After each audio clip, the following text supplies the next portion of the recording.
So who remembers Windows Vista? Look at that iconic screensaver. I always thought that was really cool. So let's install it on this ancient laptop today. So sliding the CD in there, and let's boot this guy up. Now select our CD drive.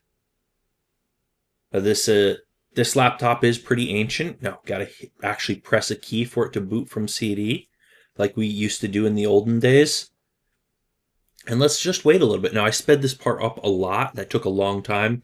A lot of these parts where you're just waiting, I sped them up. Now, we're going to select our language. Going to go with English here. And we're going to go ahead and, yeah, same deal. Language to install, time and currency, etc., etc. Going to go ahead and just click Install Now for this because this is exactly what we want. And let's proceed ahead here. All right. Going to accept the license because we read the whole thing. Go with a custom install, and we're going to delete both of these existing partitions because we just want to start fresh and use the whole disk for Windows Vista, right? So there you go. Look at this beautiful installer, by the way. Windows Vista, I don't know, gets a lot of criticism. It had issues. Now, obviously, I sped past this part a lot. Yeah, it gets a lot of criticism, but I think it's beautiful. And that's coming from Windows 11 days, right? Now, speed up through this boot process.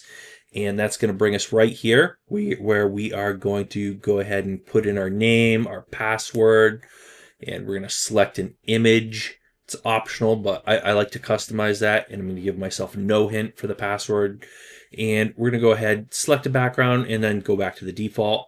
Go ahead and continue on with the rest of this stuff, time zone, stuff like that. Notice it thinks the date is 2005, even though it's 2025. So it's 20 years behind, and there we go. Now, if you're watching the short version of this video, it basically ends here. If you're watching the long version of this video, we're going to poke around with this and test it out for the next 5 minutes or so, and there's just going to be music in the background. So the talking basically ends here. So yeah, anyways, remember to hit that subscribe button if you like watching videos about ancient tech like this. We also do modern tech, electronics, hardware, software coding, all sorts of great stuff. So make sure you're subscribed, but that's it for today.